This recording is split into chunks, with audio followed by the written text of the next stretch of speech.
Hello and welcome to Builds by Zach. Today we will be building a corner bookshelf for our baby's room. The first few pictures are CAD drawings I did of the parts needed. I meant for it to be able to all fit on one sheet of plywood, but I actually messed up a little bit making it a little too big and can only get 5 of the 6 of the small rectangle pieces that go between the shelves out of the sheet of plywood. Additionally, I screwed up and made an incorrect cut, which meant then I only actually got 4 of the 6, so I ended up needing a little bit extra plywood. Right here I'm actually in the process of screwing up as well.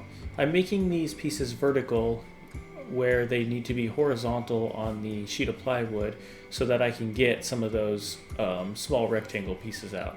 Now I'm scribbling the lines out and then I'm going to redraw them in the horizontal position.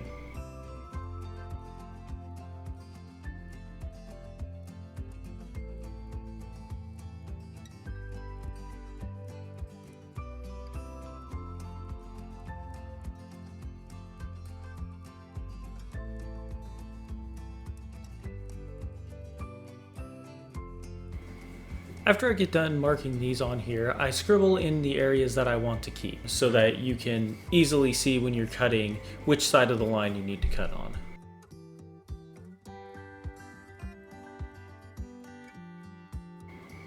I'm using my track saw for all of these cuts because I really like it. It feels a lot safer than my table saw and it's a lot easier to do as one person with a big sheet of plywood.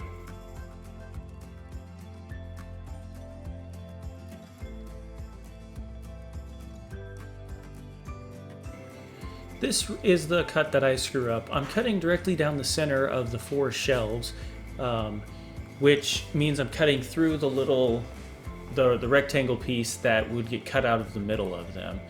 This is one of the pieces that is needed for the 5 of the 6.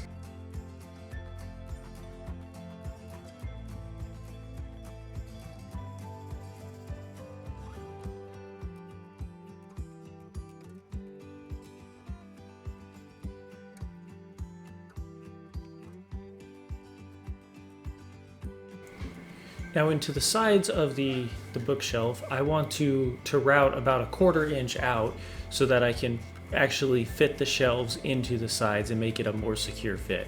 So what I'm doing here is I'm measuring a 1/2 inch, as this is 1/2 inch plywood, where the 4 shelves want to go and then marking them. And now I'm putting my track saw up against it so that I can run my router straight along them.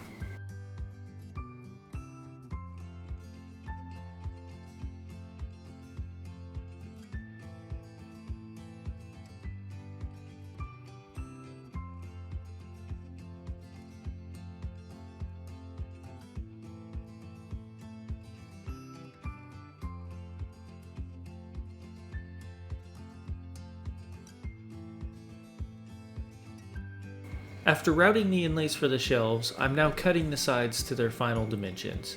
I'm cutting them after routing so that the shelf heights are the same across both sides with minimal measurement.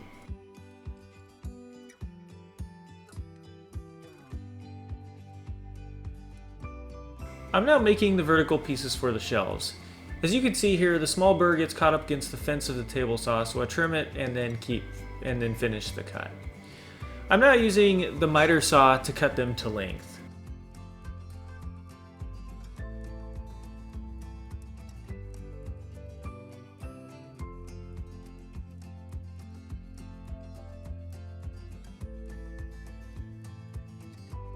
I'm now cutting the 2 additional rectangle pieces I need from another piece of plywood I have laying around. I didn't have any 1/2 inch plywood laying around, so I'm using a piece of 3/4 inch plywood.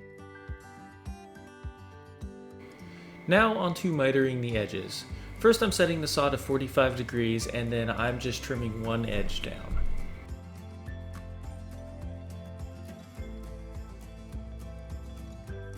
The saw blade on my miter saw isn't that good, so I was getting a lot of tear out. So I'm using blue tape to try to minimize the amount of tear out. It helped a little bit, but it wasn't helping as much as I wanted, so I went back to cutting them without it. Now I'm doing the same thing for the 2 sides. I'm setting the table saw up with a 45-degree angle and then cutting one side down.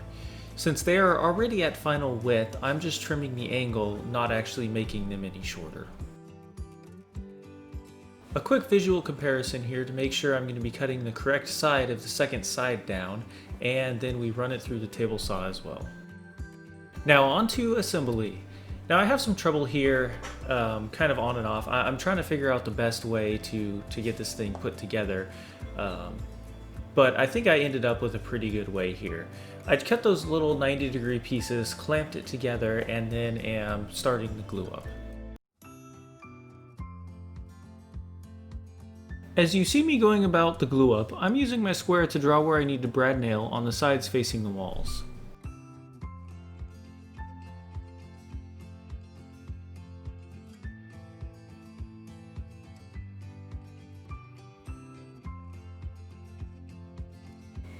I'm using the center squares to keep them at the right height. I hit them with the sanding block real quick and then am installing them.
Now that we are done with the main body assembly, we'll wait for the glue to dry while cutting the final pieces that it will stand on.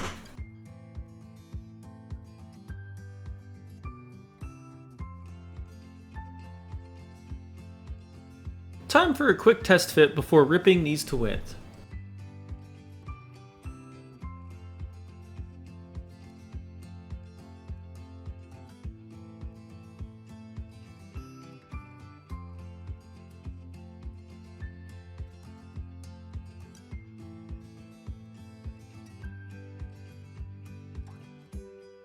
Now that the glue is dry on the main body, it's time to install the pieces we cut a little bit ago.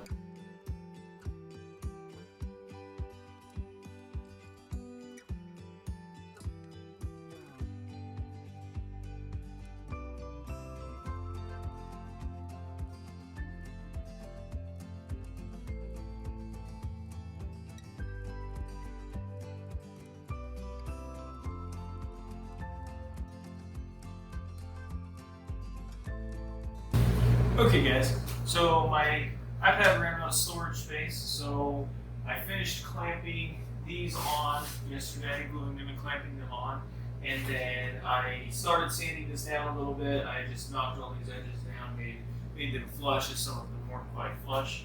Now I'm just going to do a little sanding with the block, and we will get to painting. The reason I've had to do so little sanding is because I bought sanded plywood. It saved me a little time, but since I'm adding paint, probably not that much.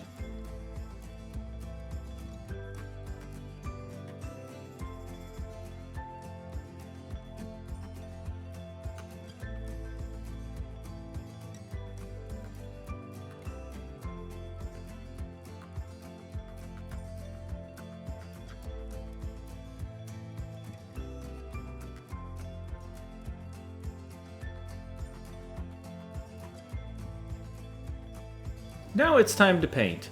I've cut out a lot of the footage, but I did 3 light coats, sanding very lightly between coats 2 and 3. While watching the painting, let's talk about a few things that I would like to do differently if I was going to do this again.